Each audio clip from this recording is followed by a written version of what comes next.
Всем привет, я Саша Демин, и это канал Шо-Реально. Несмотря на то, что я очень большой фанат экстремальных походов и тяжелых испытаний, в этом ролике я хочу поговорить про пассивный отдых и встать на защиту украинских музеев. Сейчас большинство считает, что пялиться на экспонаты – это тоска и отдых для старперов. Я докажу, что это не так, и познакомлю вас с десяткой самых оригинальных музеев в нашей стране. Чтобы было понятнее, я расположил их от менее необычных до самых удивительных.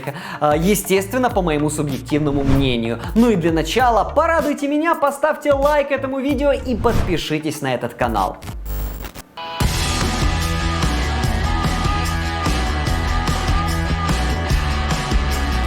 Открывает этот топ самый молодой музей в Украине, который начал свою работу осенью 2020-го усилиями моего знакомого львовского исследователя Андрея Риштуна, с которым мы в начале года открывали неизведанные участки Полтвы. Андрей уже давно исследует места падений немецких и советских самолетов в Карпатах. Он отмечал эти точки на картах, но проблема с ними была в том, что добраться до мест падения непросто. И к тому же остатки часто растаскивали местные на металл и туристы на сувениры. А он хотел сохранить эту часть истории Карпат, поэтому поднапрягся и в селе Харосно Львовской области открыл полноценный музей, состоящий из артефактов, которые ему удалось собрать. Единственная проблема в том, что полноценных самолетов в музее нет, кроме уменьшенной модели, которая собрана из 12 разных деталей настоящих воздушных кораблей. Но зато можно увидеть двигатели и отдельные части, например, кислородные баллоны в качестве экспонатов. Ну и в деталях узнать, что это были за самолеты и как оказались в Карпатах. В музее можно увидеть остатки таких раритетов, как немецкий Юнкерс-52, Heinkel He-111, американский Bell R-39 Airacobra, советский МиГ-3 и еще много других. В общем, если вы интересуетесь авиатехникой и историей Карпат, то можете вполне посетить его, думаю, вам зайдет. Но из-за того, что экспонатов мало, да и то это какие-то отдельные запчасти, я поставил его на последнее 10-е место.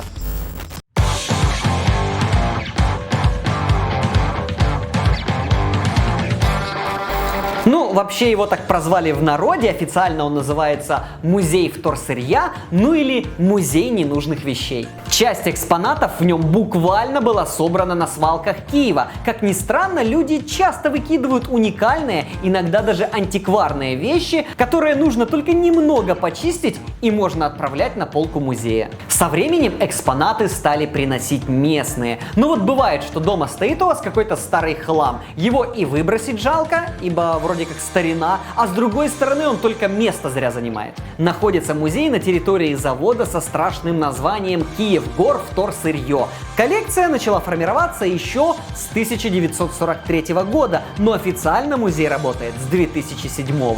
Увидеть там можно просто невероятные вещи, начиная от антикварных самоваров, заканчивая удивительными станками по обработке конопли. Есть инструменты для пыток из царской жандармерии, есть пылесос 19 века и куча ретро-фототехники. Я думаю, что музей подходит для школьных экскурсий, потому что там поднимаются такие важные темы, как массовое потребление и переработка мусора. Но в моем рейтинге он находится невысоко. Все потому, что большинство из его экспонатов можно легко найти на барахолках Киева, а туда как бы вход бесплатный.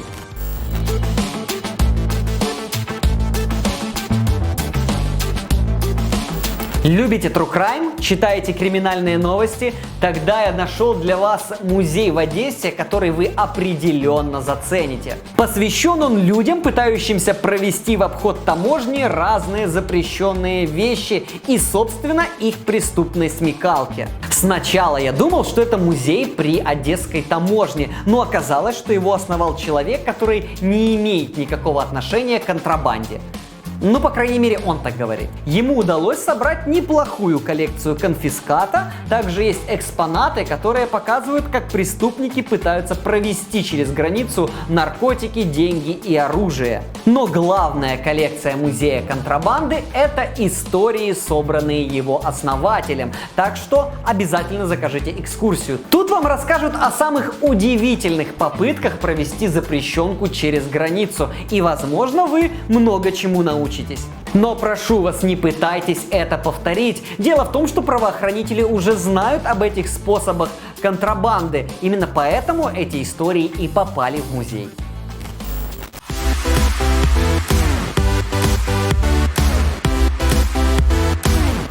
Очень душевный частный музей, созданный любителем музыки Василием Пинчуком. И нет, это не тот же самый человек, который владеет арт-центром в Киеве.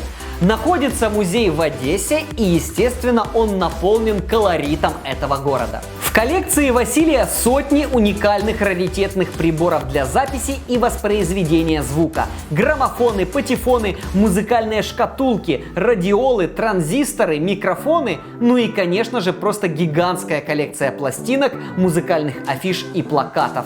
В этом музее не нужно соблюдать тишину, потому что там везде играет музыка. А еще прикольно, что в нем можно увидеть, как эволюционировала музыкальная техника и вся индустрия звука в течение последних 200 лет. Кроме сувенирной лавки, в музее есть студия звукозаписи и школа диджеев, так что вы можете научиться сводить треки и записать собственную песню.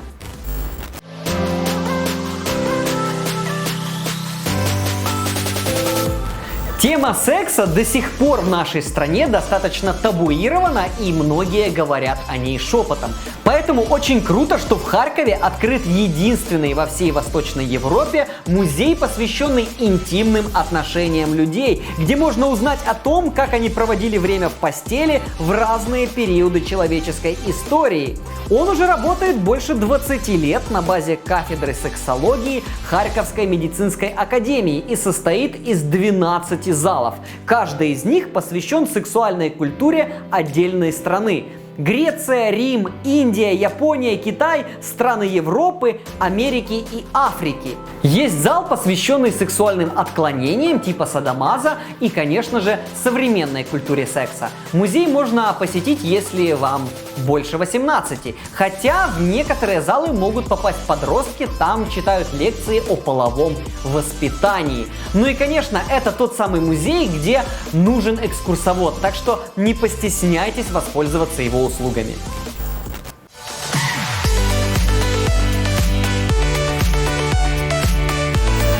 Любите отрываться на свадьбах, но никто из ваших друзей не женится в ближайшее время? Ничего страшного, отправляйтесь в село Великие Будища в Полтавской области. Там есть музей, в котором идет бесконечная свадебная гулянка. Как вы уже поняли, посвящен он теме традиционной свадьбы в Центральной Украине. Среди экспонатов национальные свадебные платья и костюмы, рушники ручной работы, сундуки для приданого и различные украшения. Но это все ерунда. Главная фишка этого музея, что экскурсия проходит в форме перформанса, в котором принимают участие все посетители. Кто-то будет женихом и невестой, кто-то дружбой и дружкой, а кто-то гостем.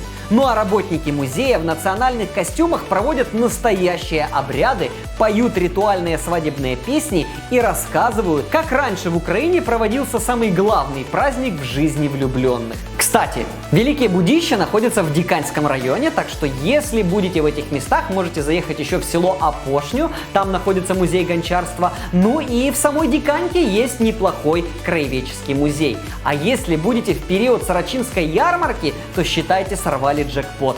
Если туда поедете, то погрузитесь с головой в культуру и быт Полтавщины.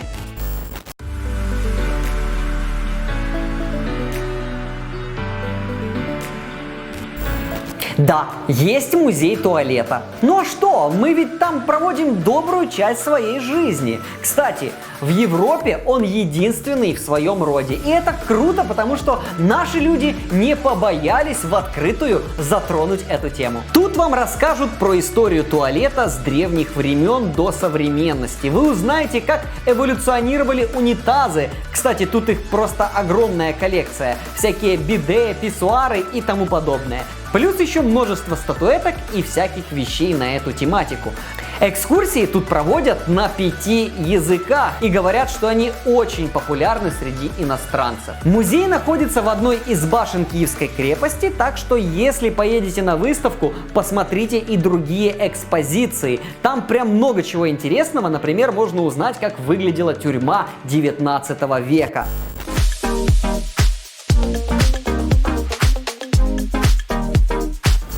Открывает тройку лидеров самый неземной музей в Украине. Возможно, многие из вас скажут, что он не такой уж оригинальный. Но послушайте, вот вы много знаете музеев, где содержатся экспонаты с другой планеты? Лично я нет. Музей космонавтики состоит из 2 зданий. Одно из них — это дом, в котором жил украинский советский конструктор Королев. Эта часть посвящена жизни великого ученого, а второе здание — экспозиции «Космос». Скажу так, обе они офигенские, но, конечно, самое впечатляющее про космос. Там можно увидеть спусковой аппарат космического корабля, настоящий грунт с Луны, вещи космонавтов и космическую еду. Особенно здорово, что музей старается идти в ногу со временем, и сейчас там можно погулять по другим планетам и выйти в открытый космос с помощью очков виртуальной реальности. И попробовать себя на тренажере для подготовки пилотов звездолет NA.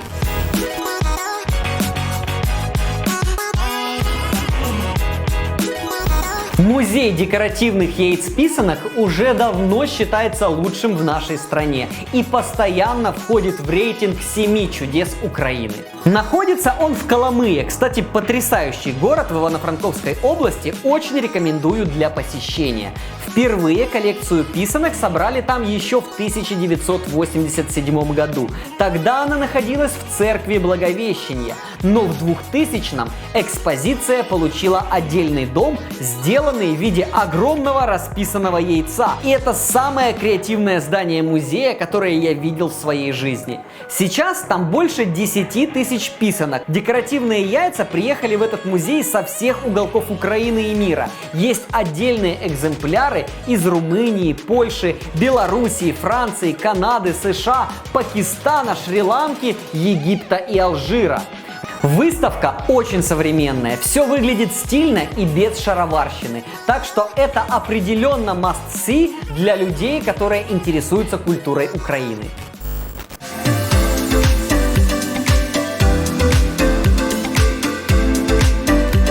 Ну и наконец-то первое место. Представьте себе музей, в котором все экспонаты находятся под водой. И чтобы их рассмотреть, нужно одеть акваланг и погрузиться в морскую или речную пучину. Мне кажется, это самый оригинальный формат музея. И знаете что? Таких в Украине 3, и все они разделяют почетное первое место в этом топе.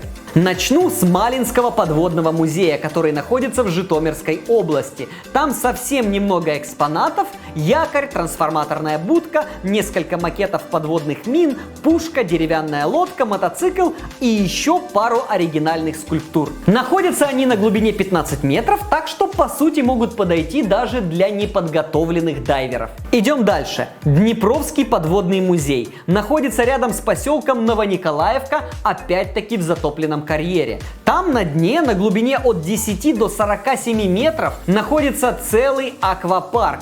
Жигули, Запорожец, кабина от КамАЗа, мотоцикл, автоцистерна и много другого автохлама. Перед тем, как опустить машины на дно, все токсичные материалы из них вынимают, чтобы не загрязнять воду карьера. Так что экспонаты жить рыбкам не мешают.